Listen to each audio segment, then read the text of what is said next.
The reason why we chose passive house was because what we wanted to do is a completely off-grid house. And the passive house come along, so he mentioned about passive house and I do a research and all that. And it sounded like the one we want. I'm Andrew Goy, Director of Goy Builders. We're at our first certified passive house project in Outram in South Gippsland, which we completed in 2018.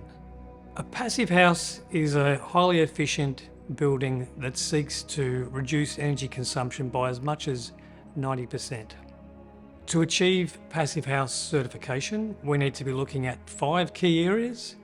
They are superior insulation, an airtight construction, passive house certified windows, a HRV system for ventilation, and to eliminate or at least to treat thermal bridges within the building envelope.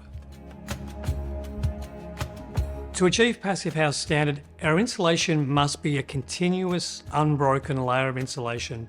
In this case in Outram, we've got R6 in the floors, R3.5 in the walls, and R6 in the ceiling.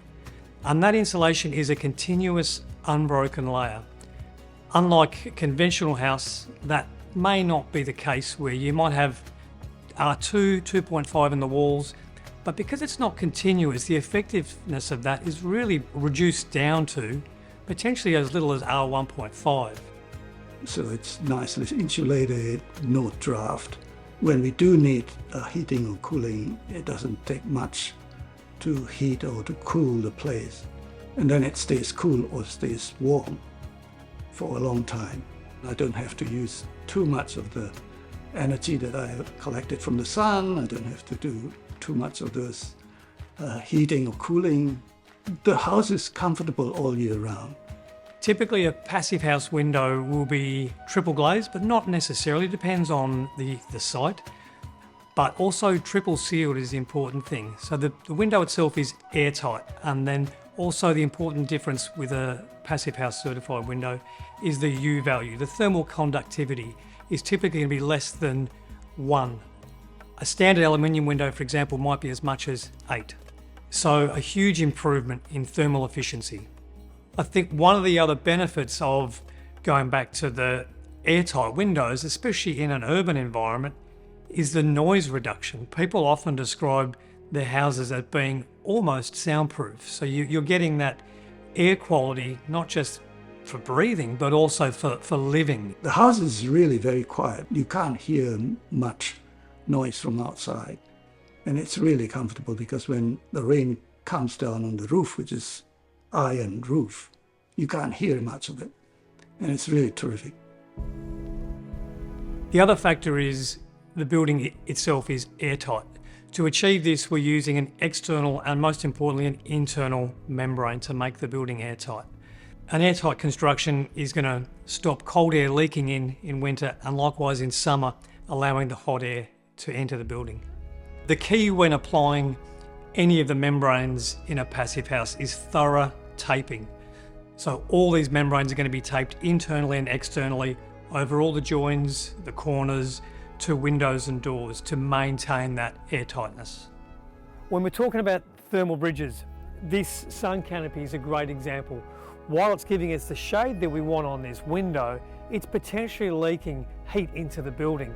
So behind this cladding on the walls here, we've got a bit of high performance insulation to stop that heat transferring into the building.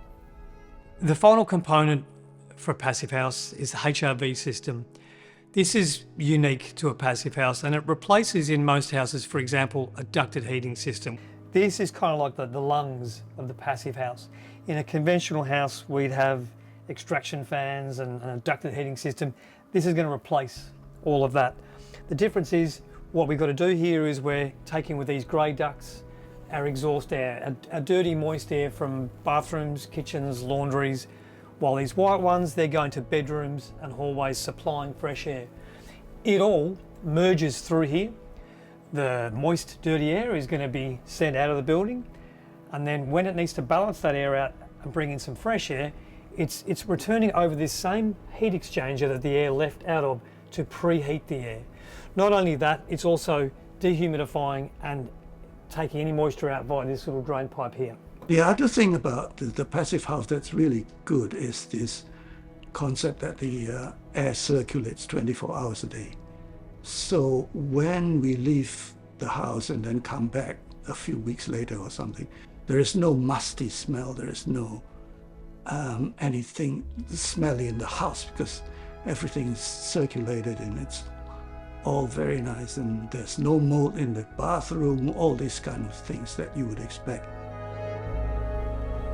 In this particular example down in our trim, this house is completely off-grid, meaning it has no utility connections at all. The owners here simply pay their council rates and their building insurance. Everything else is completely self-sufficient.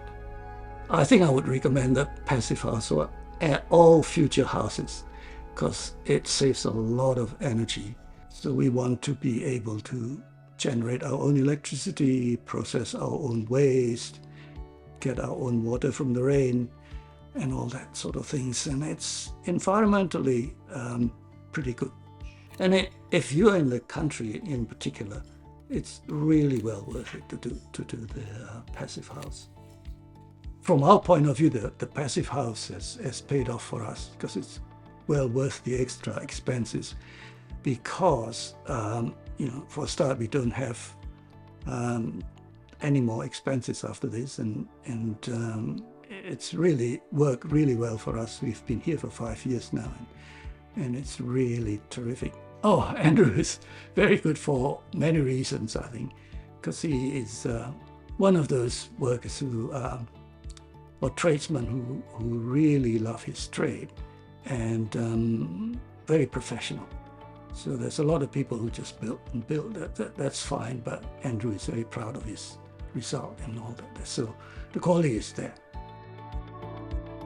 The Passive House certification project is unique also in that it has an independent team investigating the build from design concept stage right through the construction to independently evaluate and test rigorously the performance of the building. The current system in Australia now that employs a building surveyor is going to do a couple of inspections. They're really only looking at structure and minimum compliance, whereas your passive house consultant is going to be looking thoroughly for general build quality overall, but most critically for the energy efficiency, the thermal performance of the building. It's one of the standouts over passive house compared to conventional construction. And that's why in many parts of the world, it's being introduced as a national standard. That'll happen in Australia eventually. It might take another 10 years, but if it's something you're interested in to be more energy efficient, to have less impact on the environment, then it's something you should consider.